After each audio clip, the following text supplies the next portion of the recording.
আপনারা কি জানেন যে জিএসটি কাউন্সিলিংয়ের নেক্সট মিটিং জুলাই এন্ডিংয়ে বা আগস্ট ফার্স্টে হতে চলেছে?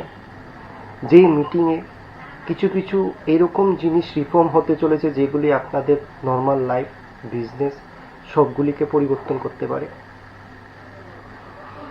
নমস্কার, আমি প্রসেনজিৎ, এসআরকে মানি টকে আপনাদের স্বাগত।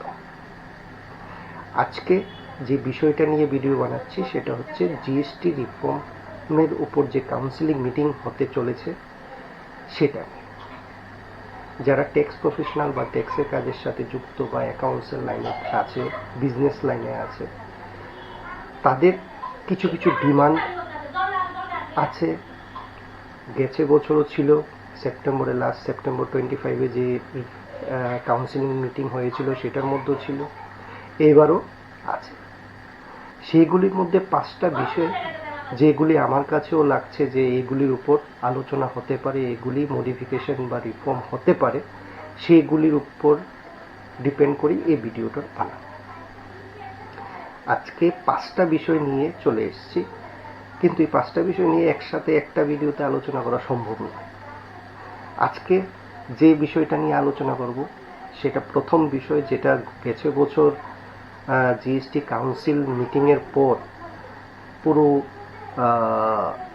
একটা সেক্টরকে হিলিয়ে দিয়েছে। সেটা হচ্ছে অনলাইন গেমিংয়ের উপর ট্যাক্সেশনের ম্যাটারটা। আপনারা এখন নিশ্চয়ই বুঝে গেছেন কি বুঝাচ্ছি, কারণ ড্রিম11-এর সাথে ম্যাক্সিমাম লোক, প্রচুর ইউথ যুক্ত। তো ওই ড্রিম11 কোম্পানি বন্ধ হওয়ার এনসিএলটির কাগারে চলে গেছে। এক জিএসটি ট্যাক্স চেঞ্জের কারণে না, যে আপনারা বলবেন যে 18% ট্যাক্সের জায়গায় 28% হয়ে গেছে বলে, না, 10%-এর জন্য কিছু হয় না। এটা পুরো একটা স্ট্রাকচারাল মিস্টেক হয়েছে একটা জায়গায়। এখন সেটা নিয়ে আলোচনা করব। জিএসটি আমার মনে হয়, আমার না, যারা এই লাইনে যুক্ত তাদের অনেকেরই ধারণা এই বিষয়টা নিয়ে জিএসটিতে সেকশন 11 ক্যাপিটাল এ রুলসের আন্ডারে কিছু রিফর্ম হতে চলেছে। এখন বলবেন সেটা কি? সহজ সিম্পলিফাই ভাষায় বলছি। ড্রিম11-এ আপনারা সে ধরুন 100 টাকা লাগিয়েছেন খেলার জন্য। ড্রিম11 সেটার উপর প্ল্যাটফর্ম চার্জেস একটা লাগায়, প্ল্যাটফর্ম চার্জেস সে ধরুন 10 টাকা। তা আপনারা 110 টাকা দিয়েছেন, 100 টাকা আপনি ব্যালেন্স পেয়েছেন, ওইটা দিয়ে আপনারা যা খেলার খেলেছেন। তো ড্রিম11-এর রেভিনিউটা কি? ড্রিম11-এর রেভিনিউটা কি 110 না 10? সেটা নিয়ে বড় একটা ইস্যু তৈরি হয়েছিল। আর সেই ইস্যুতে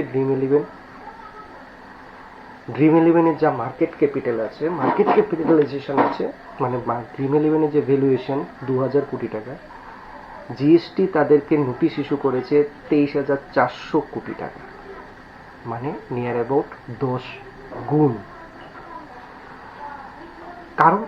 কারণ হচ্ছে জিএসটি ডিপার্টমেন্টের তরফ থেকে এটা ধরা হয়েছে যে আপনার কাছে যে টাকাটা আসবে সেটাই আপনার রেভিনিউ।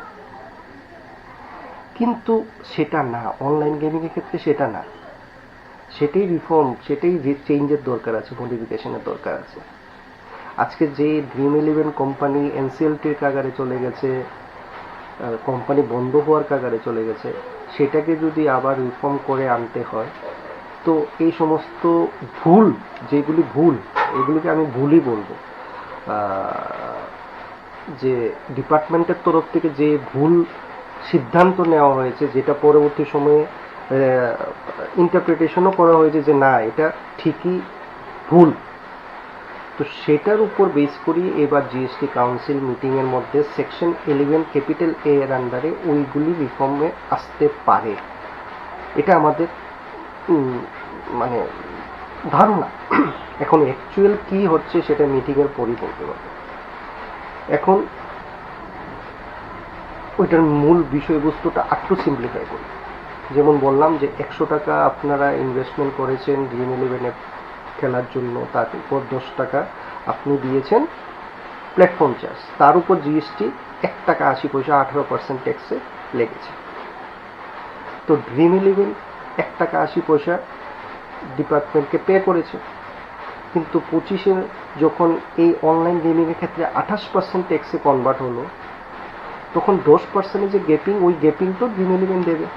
কিন্তু ডিপার্টমেন্টের তরফ থেকে ইস্যু হয়েছে, নোটিশ ইস্যু হয়েছে, যে ডিপার্টমেন্ট বলছে যে 110 টাকা কালেকশন করেছেন, তো 110 টাকাই আপনার রেভিনিউ, তো 110 টাকার উপরেই আপনার ট্যাক্স দিতে হবে 28%, প্লাস পেনাল্টি প্লাস ইন্টারেস্ট। তো সেই হিসেবে ড্রিম11-এর মার্কেট ক্যাপিটালাইজেশন ছিল 2200 কোটি টাকা, কিন্তু জিএসটি নোটিশ ইস্যু করেছে 23,400 কোটি টাকা। তো এটা পরবর্তী সময়ে জিএসটি ডিপার্টমেন্টেরই ইন্টারনাল ম্যাটারে ওইটা ক্লেরিফিকেশন হয়েছে, ইন্টারপ্রিটেশন হয়েছে যে এটা ডিপার্টমেন্টাল ভুল আছে কিছু। তো সেই কারণে হতে পারে এই কাউন্সিলের মধ্যে, এই কাউন্সিল মিটিংয়ের মধ্যে এই সেকশন 11 এর আয়তায় এই অনলাইন গেমিং প্ল্যাটফর্মের ম্যাটারটা উঠানো হয়। আর এটা উঠালে ড্রিম11-এর মতো কোম্পানি, নাজারা টেক একটা কোম্পানি আছে, নাজারা টেকও বেনিফিশিয়ারি হবে, ভালো। ওই শেয়ারগুলি আমি এখন জিএসটি থেকে একটু হাতে ওর স্টক মার্কেটের মধ্যে যাচ্ছি, যে ড্রিম11 বলেন বা নাজারা টেক বলেন, যেগুলি মার্কেটে লিস্টেড আছে, এগুলি শেয়ার ভ্যালুয়েশন বাড়তে পারে, কারণ তাদের যে ইন্টারনাল নোটিশ আছে এগুলির রিভিশন হবে, যে 23,400 কোটি টাকার ডিমান্ড আছে ওই ডিমান্ডটা রিডিউস হবে, তো ওইটা ক্লিয়ারলি ওদের ব্যালেন্স শিটে এফেক্ট করবে। তো ব্যালেন্স শিটে এফেক্ট করা মানে কোম্পানি ফান্ডামেন্টালি স্ট্রং হওয়া, কারণ ব্যালেন্স শিটের মধ্যে খরচাটা কমে যাবে, যে খরচাটা হওয়ার কথা ছিল, যে এক্সট্রা বোগাস একটা নোটিশের জন্য, জিএসটির একটা নোটিশের জন্য হতে চলেছিল ব্যালেন্স শিটের মধ্যে, সেই নেগেটিভ পয়েন্টটা রিডিউস হবে, তো ব্যালেন্স শিট স্ট্রং হবে। তো আজকে এই বিষয়টা নিয়ে আলোচনা করলাম। ভিডিওটা অনেক বড় হয়ে গেল, 7 মিনিটস এভাব হয়ে গেল। নেক্সট এটারই একটা পার্ট, সেকেন্ড পার্টটা নিয়ে আলোচনা করব। আমি 5টা পার্ট বার করেছি, ওইটা সেকেন্ড পার্টটা নিয়ে আলোচনা করব, যে সেকেন্ড কোন বিষয়টা নিয়ে জিএসটি কাউন্সিলের এই জুলাই এন্ডিং বা আগস্ট ফার্স্ট উইকে যে মিটিং হতে চলেছে সেটার মধ্যে কি মডিফিকেশন বা কি রিফর্ম আসতে পারে। তো আপনাদের যদি ভালো লেগে থাকে ভিডিওটা, লাইক শেয়ার কমেন্ট অবশ্যই করবেন, কমেন্টে জানাবেন, যে কোনো কিছু জানার থাকে তাহলে কমেন্টে জানাবেন। আর আমাদের এসআরকে মানি টক চ্যানেল